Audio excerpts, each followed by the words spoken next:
A história de como o Brasil foi transformado na maior nação pentecostal do mundo.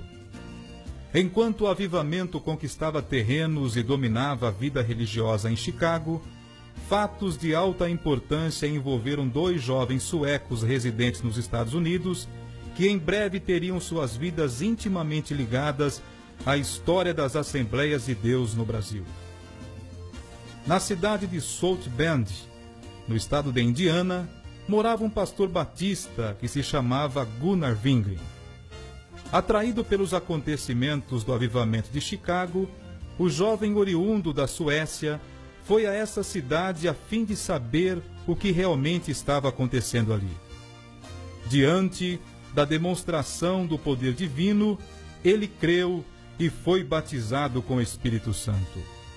Pouco tempo depois, Gunnar Wingren conheceu outro jovem sueco que se chamava Daniel Berg. Esse jovem também fora batizado com o Espírito Santo. Após uma ampla troca de informações, experiências e ideias, Daniel Berg e Gunnar Wingren descobriram que Deus os estava guiando numa mesma direção. Isto é, o Senhor desejava enviá-los com a mensagem do Evangelho a terras distantes, mas nenhum dos dois sabia exatamente para onde seriam enviados.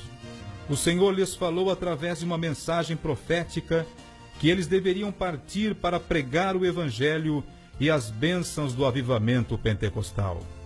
O lugar tinha sido mencionado na profecia Pará.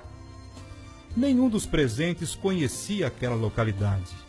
Após oração, os dois jovens foram a uma biblioteca à procura de um mapa que lhes indicasse onde o Pará estava localizado. Foi quando descobriram que se tratava de um estado do norte do Brasil. Aqueles dois jovens suecos sentiam arder em seus corações o entusiasmo e o zelo pela causa de Cristo. Eram tochas daquela mesma fogueira que começara a arder em Chicago. No dia 5 de novembro de 1910, a bordo do navio Clement, os missionários deixaram a frígida Nova York com destino à cálida Belém do Pará.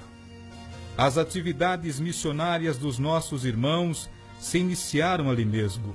A bordo do navio, entre tripulantes e passageiros, eles distribuíram folhetos e evangelhos que explanava o grande amor de Deus.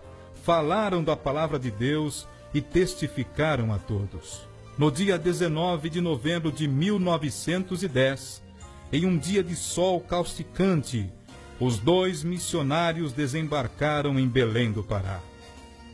Eles não possuíam amigos ou conhecidos nessa cidade. Não traziam endereços de alguém que os acolhesse ou orientasse.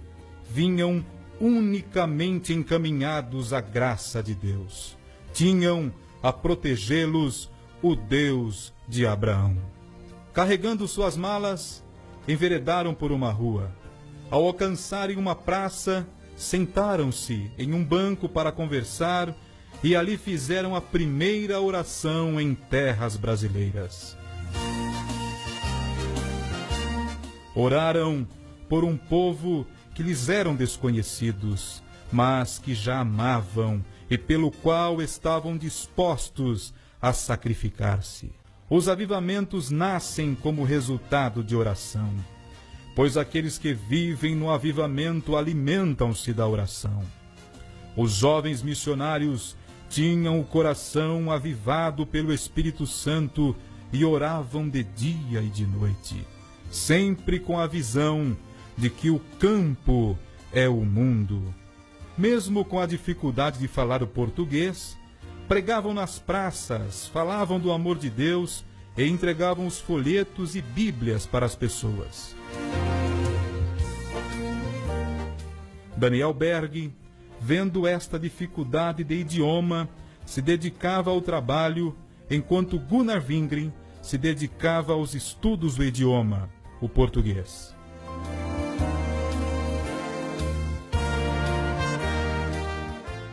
no dia 18 de junho de 1911, nasce a Assembleia de Deus, que nas décadas seguintes causaria admiração e espanto ao mundo inteiro pela pujança de seu crescimento. Em tudo isso, se pode notar a mão de Deus operando através de homens e mulheres humildes. Como se vê, esta obra não pertence a homem algum, mas a Deus somente. A nova igreja estava livre para evangelizar e ousadamente anunciava a salvação, a cura divina, o batismo com o Espírito Santo e a volta de Jesus Cristo para buscar a sua igreja. Estavam todos cheios do poder de Deus. Em resposta às suas orações, o Senhor operava sinais e maravilhas, vivificando cada testemunho e sermão. O Espírito Santo convencia o mais vil pecador. Os missionários alcançaram muitos estados e cidades brasileiras, e nossa cidade, Jundiaí, também teve a passagem de um desses missionários, Daniel Berg. O grão germinou, floresceu e deu muitos frutos. Mas a passagem de Daniel Berg não fora sem marcas por aqui.